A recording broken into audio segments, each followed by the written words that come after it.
오늘 하나님의 말씀 전해드리도록 하겠습니다. 오늘 하나님 말씀 우리가 계속 보고 있는 말씀인데요. 빌립보서 2장 말씀입니다. 빌립보서 2장 5절에서 9절 말씀, 그리고 한 구절 더 보겠는데요. 마가복음 14장 33절에서 36절입니다. 먼저 빌립보서 2장 5절에서 9절 말씀 읽도록 하겠습니다. 너희 안에 이 마음을 품으라. 곧 그리스도 예수의 마음이니 그는 근본 하나님의 본체시나 하나님과 동등됨을 취할 것으로 여기지 아니하시고 오히려 자기를 비워 종의 형체를 가지사 사람들과 같이 되셨고 사람의 모양으로 나타나사 자기를 낮추시고 죽기까지 복종하셨으니 곧 십자가에 죽으심이라. 아멘. 마가복음 14장 33절에서 36절입니다. 베드로와 야고보와 요한을 데리고 가실새 심히 놀라시며 슬퍼하사 말씀하시되 내 마음이 심히 고민하여 죽게 되었으니 너희는 여기 머물러 깨어있으라 하시고 조금 나아가사 땅에 엎드려 될 수 있는 대로 이 때가 자기에게서 지나가기를 구하여 이르시되 아빠 아버지여 아버지께서는 모든 것이 가능하오니 이 잔을 내게서 옮기시옵소서. 그러나 나의 원대로 마시옵고 아버지의 원대로 하옵소서 하시고. 아멘. 우리 지난주 내용을 살펴보고 오늘 말씀을 전해드리도록 하겠습니다. 지난주에 우리는 예수 그리스도는 완전한 인간으로서 이 인간적인 연약함과 한계들을 가지고 계시다라는 것에 대해서 우리가 살펴봤죠. 바로 그래서 예수 그리스도의 이 인간 되심을 강조한다는 점에 있어서 우리 기독교가 타 종교와 다르다라고 말씀을 드렸습니다.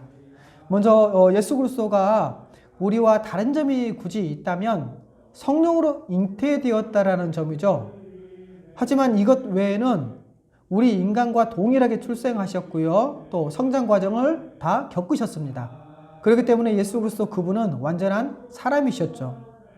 그러기에 예수 그리스도는 인간과 동일한 연약함을 지니기도 하셨죠. 바로 이 육체의 연약함뿐만 아니라 감정의 연약함도 가지고 계셨습니다.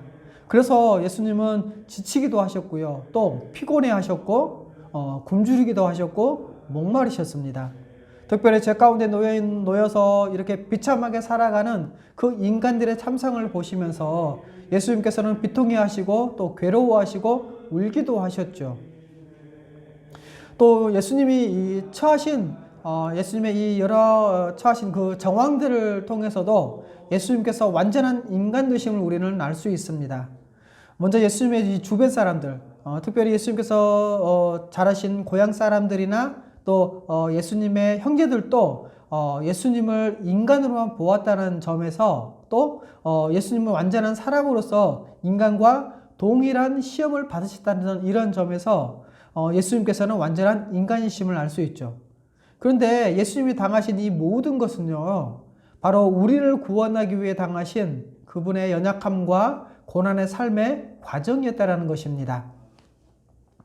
오늘은 마지막 8과 자기를 비워 종의 형체를 가지사 사람들과 같이 되셨고 라는 이 큰 제목의 이 마지막 세 번째인 십자가는 예수 그리스도의 완전한 인간 되심을 생생하게 보여준다 라는 주제로 여러분에게 말씀을 전해드리도록 하겠습니다. 오늘 본문 중에 마가복음 14장의 내용은 이렇죠.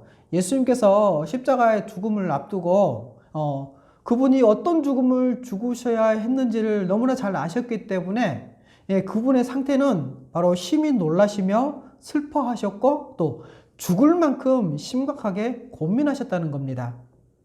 여러분, 예수님은 그 죽음을 얼마나 두려워하셨는지 이 때가 그냥 지나가기를 구할 정도였다라는 것이죠. 이처럼 예수님의 말씀과 또 그분의 기도의 내용을 보면, 그 상황을 보면 예수님이 완전한 인간으로서 이 연약함을 보여주고 있다라는 것이죠. 그래서 첫 번째, 예수님은 이 십자가 죽음을 앞두고 크게 고통당하셨다는 겁니다. 여러분, 예수님이 십자가 죽음을 앞두고 크게 그 고통을 호소하시는데 어떤 고통을 이렇게 호소하고 계십니까? 마태복음 26장 38절에서 39절에는 이렇게 기록되어 있더라고요. 들어보십시오. 이에 말씀하시되 내 마음이 매우 고민하여 죽게 되었으니 너희는 여기 머물러 나와 함께 깨어 있으라 하시고 조금 나아가사 얼굴을 땅에 대시고 엎드려 기도하여 이르시되 내 아버지여 만일 할만하시거든 이 잔을 내게서 지나가게 하옵소서. 그러나 나의 원대로 맛이 없고 아버지의 원대로 하옵소서 하시고. 여러분, 예수님이 내 마음이 매우 고민하게 죽게 되었으니 라고 말씀하시고 얼굴을 땅에 대시고 기도하시잖아요. 여러분, 지금 예수님은 지금 예수님은 지금 고민해서 이 생명이 위협받을 정도의 이 심령이 지금 불균형한 상태에 들어간 것이라고 할 수 있죠. 예수님은 이렇게 십자가에서 죽으시기 전에 심한 고민 속에서 괴로워하시면서 죽게 되었다라고 말씀하실 정도로 큰 고통을 당하셨습니다. 그분은 십자가 죽음을 앞두고 이 인간적인 모습을 보여주셨다라는 것이죠. 여러분, 예수님의 마음이 얼마나 괴로우셨는지 마치 지푸라기라도 잡는 그런 심정이셨을 것입니다. 그래서 제자들에게 깨어있어 자신을 위해서 기도하기를 부탁하실 정도였죠. 또 하나님께 심한 통곡과 눈물로 기도하셨습니다. 그래서 오늘 우리가 읽었던 마가복음 14장 33절과 36절 이렇게 기록되어 있죠. 베드로와 야고보와 요한을 데리고 가실새 심히 놀라시며 슬퍼하셨대요. 또 말씀하시되 내 마음이 심히 고민하여 죽게 되었으니, 얼마나 심하셨는지 죽게 될 만큼 고민하셨다고 합니다. 너희는 여기 머물러 깨어 있으라 하시고 조금 나아가서 땅에 엎드려 될 수 있는 대로 이 때가 지나가서 자기에게서 지나가기를 구하여 이르시되 아빠 아버지여, 아버지께서는 모든 것이 가능하오니 이 잔을 내게서 옮기시옵소서. 그러나 나의 원대로 맛이 없고 아버지의 원대로 하옵소서 하시고. 여러분, 예수님은 모든 죄를 대신 지시고 그리고 죄인으로서 십자가의 죽음을 앞두고 있는 이 상황을 견디기 힘드셨던 것입니다. 그래서 만일 할만하시거든 이 잔을 내게서 지나가게 하옵소서라고 하시죠. 무슨 말입니까? 안 하면 안 됩니까? 라는 말입니다. 예수님은 이렇게 밤이 새도록 3번씩이나 기도하셨어요. 예수님께서 기도하실 때 땀이 피처럼 흘렸다고 나와 있죠. 여러분, 예수님이 땀이 피처럼 흘렸다는 것은요, 예수님의 이 심령의 고통이 얼마나 극심했는지가 드러나는 것입니다. 왜요? 지금 예수님은 순교하신 것이 아니라 바로 죄인으로서 하나님께 버림받는 것이기 때문에 그렇습니다. 예수님께서 이 심령의 고통이 얼마나 극심하셨는지, 그것은 왜 그렇습니까? 십자가에 당하는 이 육체적 고통 때문이 아니라 하나님 아버지께 버림받는 것이기 때문이었어요. 여러분, 예수님은 하나님께 버림받고 하나님과 단절되는 그 고통이 뭔지, 그 고통이 얼마나 큰지 다 아시기 때문이죠. 물론 우리는 이미 태어날 때부터 하나님과 단절된 그런 죄인으로 태어나기 때문에 그 고통이 얼마나 큰지 모릅니다. 그러나 예수님은 다 아셨거든요. 그래서 심히 놀라다라는 이 표현을 이렇게 설명을 하고 있더라고요. 들어보십시오. 떨리는 두려움이나 혼비백산하게 하는 놀라움에 사로잡혀 있는 사람을 묘사한다라고 설명을 하고 있어요. 이게 바로 심히 놀라셨다는 겁니다. 또 예수님께서 슬퍼하셨죠. 이건 여러분 그냥 슬퍼서 눈물 흘린다 이런 우리가 느끼는 그런 감정이 아니라 예수님께서 슬퍼하심의 이 정도가 어느 정도냐면 이렇게 설명하고 있더라고요. 혼란하고 불안하며 절반은 정신이 나간 상태를 묘사하며, 그러한 상태는 육체적 고통이나 비탄함과 수치 혹은 실망 등의 정신적인 괴로움에 의해서 발생한다라고 설명을 하고 있어요. 예수님께서 슬퍼하신 것은 이 정도라는 겁니다. 또 예수님께서 고민하시죠. 이것은 바로 생명을 위협받을 정도의 깊은 슬픔 가운데 있는 그 상태를 말하면서 고민했다라고 말씀을 하고 있는 겁니다. 여러분, 지금 예수님의 상태가 어떤 상태인지 이해가 되십니까? 예수님은 제자들에게 내가 심히 고민하게 죽게 되었으니 제발 기도해 달라고 부탁을 하고 계시죠. 또 두 번째로 예수님은 인간으로서 가질 수밖에 없는 이 완전한 죄인으로서의 고통을 당하셨습니다. 그래서 여러분, 루터는요, 이 예수님의 죽음을 전무후무한 최대의 죄인으로서의 죽음이라고 이렇게 묘사를 합니다. 이것을 통해서 바로 예수님의 십자가 죽음의 이 십자가 고통이 바로 최대의 영적 그리고 육적 고통을 당하는 그런 죽음이었다는 것을 우리는 알 수 있죠. 여러분, 예수님의 이 기도의 내용을 보면요, 루터의 말처럼 전무후무한 최대의 죄인으로서의 고통과 번민이었습니다. 왜 그렇습니까? 여러분, 단 한 명이 지은 죄를 이 담당을 해도요, 그것은 여러분 영원한 형벌이잖아요. 그런데 예수님은 우리의 모든 죄를 담당하셨습니다. 그러니 예수님이 당하신 이 심판의 정도는 예수님이 십자가에서 죽으실 때 어느 정도의 죽음이냐면 바로 인류 역사상 한 번도 존재한 적이 없는 최고의 죄인으로서의 죽으신 것이죠. 여러분, 예수님은 세상의 죄를 짊어지고 이 죄의 삭신 죽음을 맞이해야 하는, 그래서 하나님 앞에 서야 하는 완전한 인간이셨습니다. 그리고 십자가에서 울부짖으시죠. 나의 하나님, 나의 하나님, 어찌하여 나를 버리셨나이까? 여러분, 이것은 버림받는 것에 대한 고통으로 울부짖는 것이었습니다. 마치 하나님 없는 인간의 절규와 같은 것이었죠. 그래서 이 도널드 맥클라우드라는 사람이 이렇게 설명을 하고 있습니다. 들어보십시오. 자기 백성을 향한 그리스도의 경이로운 사랑은 그가 두려움 없이 그들을 위하여 죽음을 맞이했던 것이 아니다.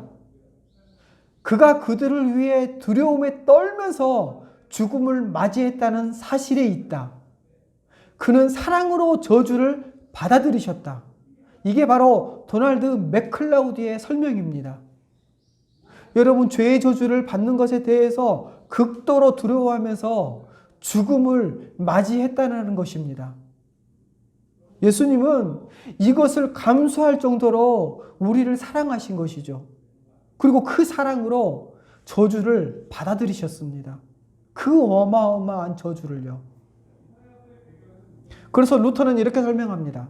이 사람처럼, 지금 루터는 예수님을 이 사람이라고 표현하고 있잖아요. 이 사람처럼 죽음을 두려워하는 사람은 없었다.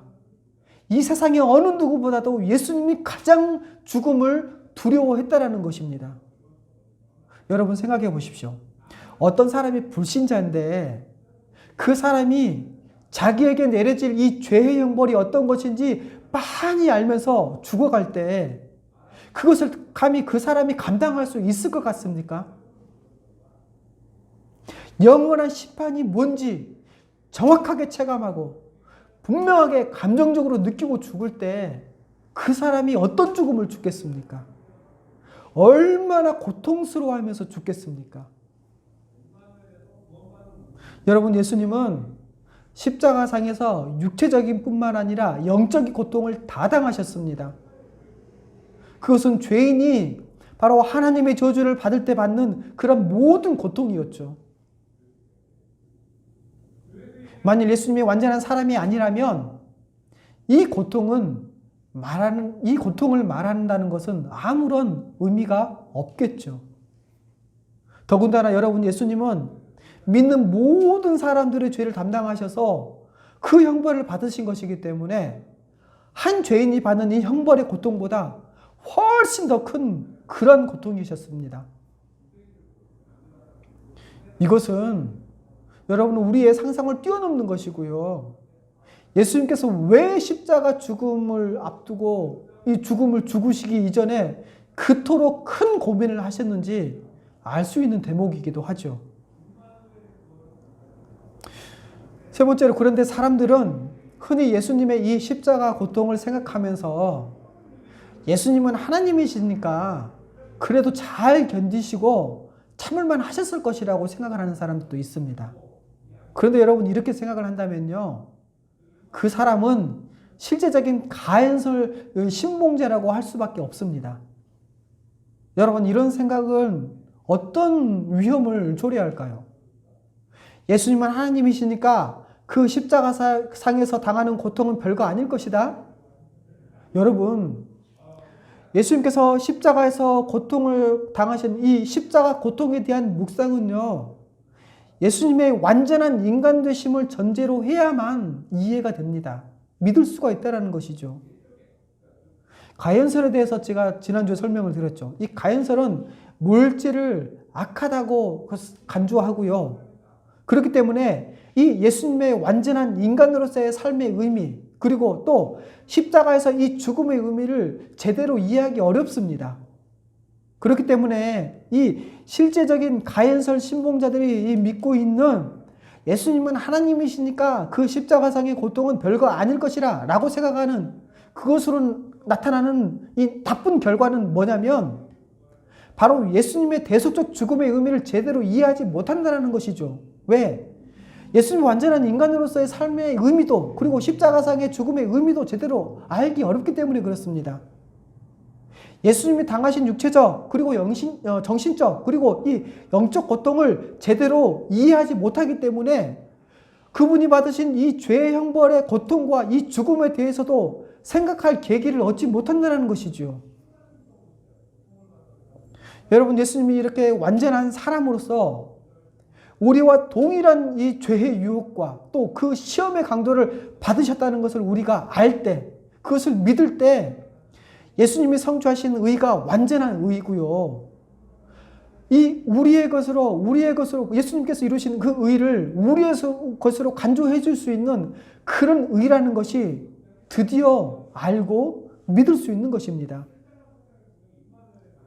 그런데 여러분, 만일 예수님이 하나님으로서 그분의 신적인 능력을 사용하셔서 이 죄의 유혹이나 또 시험을 쉽게 이겨내시거나 또 극복하셨다고 생각을 한다면요, 예수님의 삶에서 영적 전투의 교훈을 우리는 이끌어낼 수가 없겠죠. 여러분 이것 외에도 또 어떤 문제가 있을까요? 바로 주님이 우리의 일상적인 그런 어려움, 또 우리가 당하는 그런 고통, 이런 갈등을 그분은 하나님이시기 때문에 오직 신적 전지의 관점에서만 안다고 생각하지 않겠습니까? 그리고 이렇게 생각하게 되면은 바로 주님이 우리의 모든 것을 우리와 같은 처지에서 겪으시고 받으셨고 그래서 우리를 더 잘 아시고 도우신다는 그런 생각도 하기가 어려울 것입니다. 여러분 하나님이신 예수님께서 완전한 사람이 되심으로 인해서 우리가 얻을 수 있는 이 큰 영적 유익 중 하나를 잃어버리게 됩니다. 그리고 여러분 이런 결과들은요, 십자가 사역 자체를 다 무의로 돌린다는 것이죠. 고난주간이라든지 또 십자가 고통에 대한 이 묵상은 예수님의 완전한 인간 되심을 전제로 할 때만, 그때만 비로소 그분이 죄를 지고 그리고 하나님께 버림받는다는 것을 정확히 이해할 수 있어야만 드디어 십자가를 이해할 수 있습니다. 여러분 예수님은 하나님과의 관계에서도 그분의 인간의 감정을 가지고 기도하셨습니다. 그래서 히브리서 5장 7절에 이렇게 말씀하고 있죠. 그는 육체에 계실 때 자기를 죽음에서 능히 구원하실 이에게 심한 통곡과 눈물로 간구와 소원을 올렸고, 여러분 지금 하나님의 아들이신 예수님이 어떻게 기도하십니까? 심한 통곡과 눈물로 울면서 기도하시는 것입니다. 그래서 이에 대해서 존 칼빈은 이렇게 말합니다. 하나님의 아들이 인간적인 격정을 느끼지 않았다고 생각하는 사람들은 그가, 예수님 말이죠, 그가 사람이 되셨음을 참으로 진정으로 인정하지 않는 것이다. 존 칼빈은 이렇게 설명하고 있다는 거예요. 여러분 예수님의 이 인간적인 연약함이 가장 크게 드러날 때는요, 바로 십자가 대속적 죽음의 현장이었습니다. 그 죽음을 감당하시기 전에 극심한 고통을 호소하셨고요. 또 십자가 위에서도 연약한 인간으로서의 이 영적인 그리고 또 이 육체적인 고통을 고스란히 다 당해내셨습니다.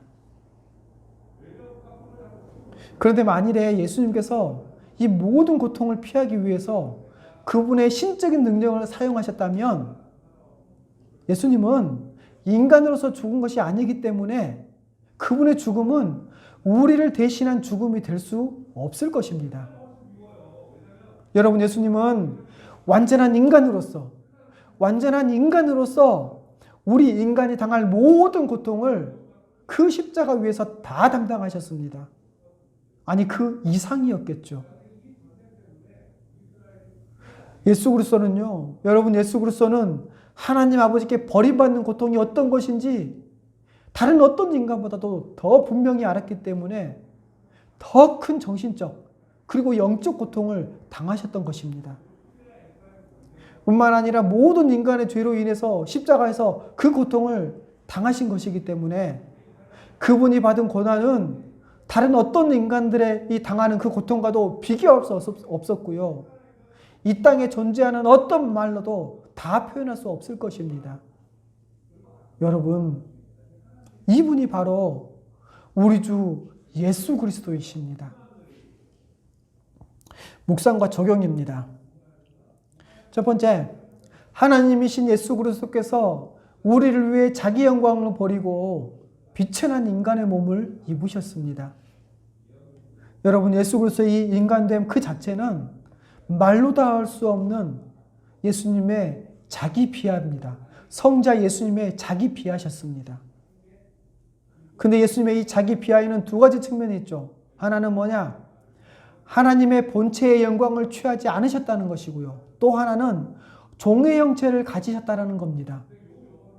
그런데다가 인간으로서 오셨는데 굉장히 능력을 가진 인간이 아니고요. 우리와 똑같은 인간이셨습니다.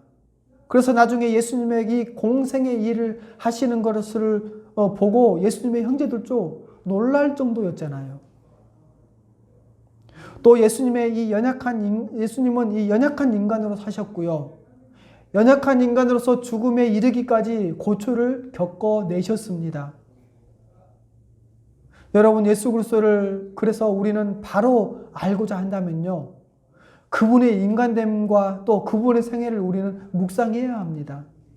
그분이 왜 인간으로 오셨는지, 왜 완전한 인간으로서 이 모든 연약함, 이 비참함을 겪으셔야 됐는지, 창조주가 지금 피조물의 한 일부가 되신다는 것을 상상해 보십시오, 여러분. 왜 창조주 하나님이 종의 형체를 가진 사람이 되신 것입니까? 왜 그렇게까지 하셨습니까? 바로 우리 죄를 지시려고, 우리와 똑같이 되셔서 우리 죄를 지시려고 그렇게 하신 것입니다. 여러분, 그렇기 때문에 예수 그리스도의 인간됨에 대한 충분한 지식이 없이는요, 십자가에 대한 충분한 지식도 없습니다. 그러기에 여러분, 예수님이 완전한 인간이셨음을 우리는 분명히 알고 확실히 믿어야 합니다. 예수님은 우리와 같은 완전한 인간이셨기 때문에 우리를 위해서 대신 죄의 형벌을 받아 죽으실 수 있으셨던 것이죠.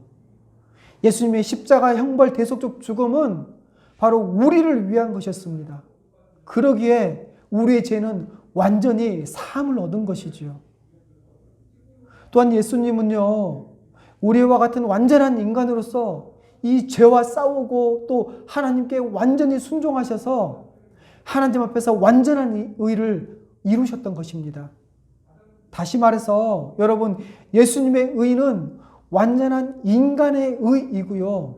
따라서 우리에게 주실 수 있는 의라는 것입니다. 그래서 우리가 믿을 때 하나님께서 예수님의 의를 우리의 의로 간주해 주셨기 때문에 우리는 이제 완전한 의인으로서 하나님 앞에 설 수 있게 되었던 것입니다. 여러분, 이처럼 예수님의 대속적 죽음과 의는 불변하고 영원합니다. 따라서 여러분, 우리의 죄사함과 의인됨도 당연히 불변하며 영원한 것이죠. 이것이 우리가 갖는 구원의 소망입니다. 두 번째로 예수 그리스도는 완전한 인간이셨기 때문에 인간이 당하는 모든 고난을 다 겪으셨습니다. 예수님이 이 땅에서 완전한 인간으로서 사시면서요, 그 연약함과 인간됨으로 인해서 우리와 동일한 고통과 고난을 겪으셨다라는 겁니다. 그런데 여러분, 이것들이 우리에게 어떤 의미가 있을까요? 그것이 우리에게 어떤 위로가 됩니까?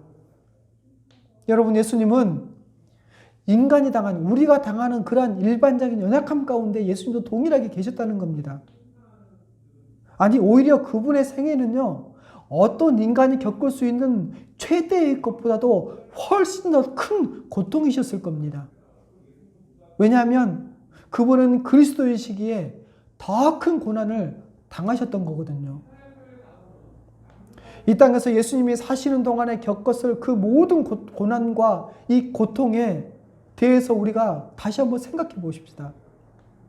신체적인 연약함으로 인한 고통, 또 사람들의 오해와 비난, 그리고 거부와 적대, 그리고 위해의 고통, 또 친근한 사람들의 이 무지와 오해, 그리고 비난과 배신, 그리고 이별의 고통, 그리고 예수님의 마지막 이 십자가 고통과 죽음, 그리고 십자가에서 죽으실 때 둘러싸인 사람들의 그 무지와 오해, 그리고 십자가의 죽음을 조롱하는 것, 이것들, 여러분, 예수님께서 이 하나님께 순종하심으로 인한 이 배신, 이 매맞음, 멸시, 조롱, 유혹, 여러분, 이 모든 고난을 예수님께서는 모조리 다 당하면서도요, 쉬지 않으시고 이스라엘 전역을 돌아다니시면서 복음을 전하는 사명을 다 감당하셨고요,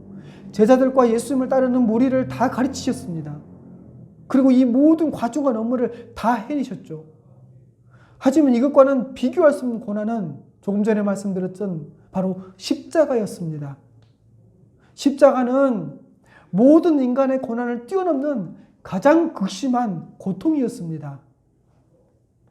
더군다나 예수님은 하나님이시기에 그분이 알고 있었던 것 때문에 그분이 당하는 이 영적 고통은 상상도 할 수 없었다라는 것입니다.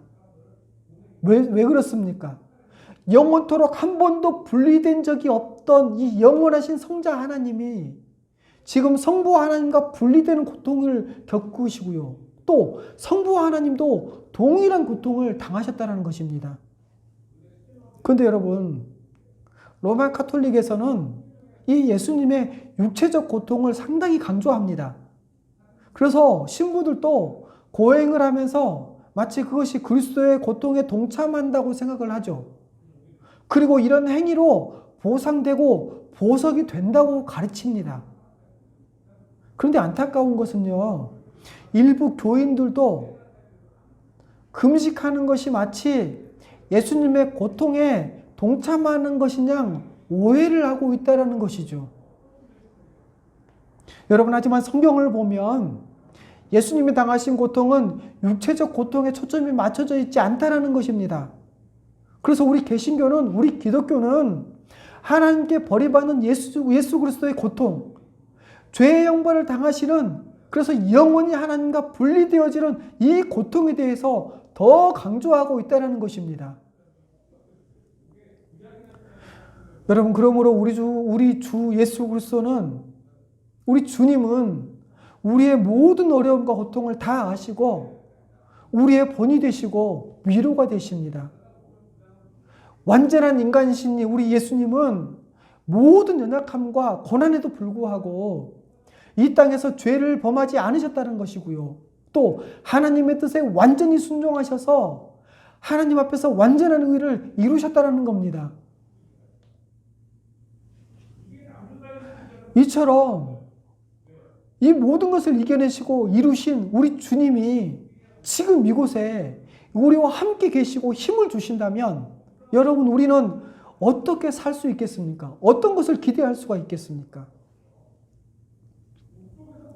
성경을 보면 예수님도 우리와 유사한 일을 다 겪으셨다는 걸 우리는 알 수 있잖아요.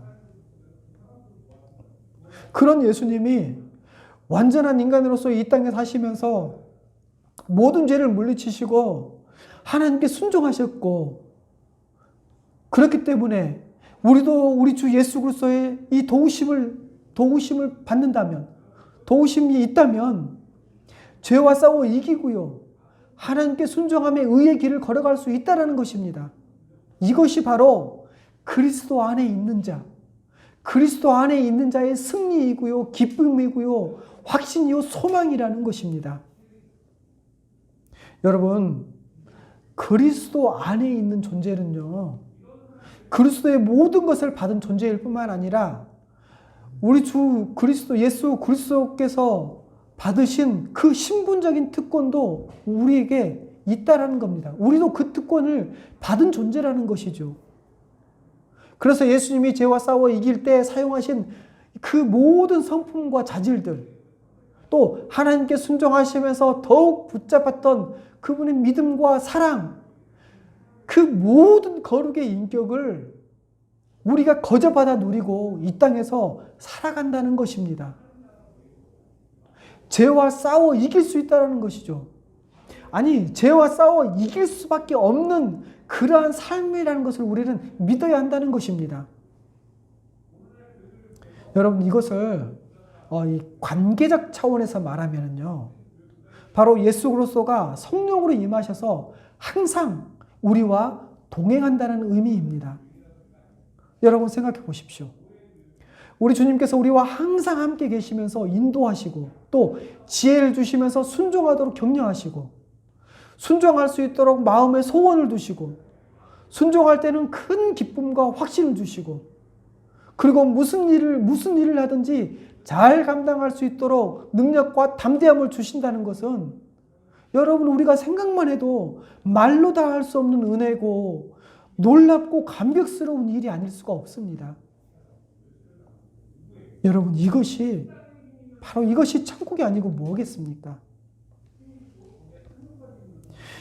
지금 여러분, 우리와 같이 영원한 인간으로서 이 땅에서 모든 고난을 다 겪으신 우리 주님께서 우리와 함께 하시고 우리를 충분히 이해하시면서 우리를 도우십니다.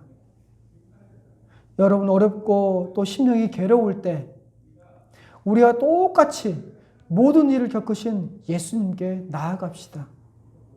우리 주님께서 그때마다 적절한 그리고 필요한 은혜를 주실 것입니다. 그래서 히브리서 4장 14절 16절 이렇게 말씀하고 있죠. 그러므로 우리에게 큰 대제사장이 계시니 승천하시니 곧 하나님의 아들 예수시라. 우리가 믿는 도리를 굳게 붙잡을지어다. 우리에게 있는 대제사장은 우리의 연약함을 동정하지 못하실 리가 아니요, 모든 일에 우리와 똑같이 시험을 받으신 이로되 죄는 없으시니라. 그러므로 우리는 긍휼하심을 받고 때를 따라 돕는 은혜를 얻기 위하여 은혜의 보좌 앞에 담대히 나아갈 것이니라. 마지막으로 여러분, 예수님은 완전한 인간이셨음에도 불구하고 바로 사망을 이기시고 부활하셨습니다. 그런데 여러분, 이것이 우리에게 어떤 의미이고 어떤 소망이겠습니까? 바로 예수님은 완전한 인간이셨음에도 불구하고 승리하셨다는 거고요.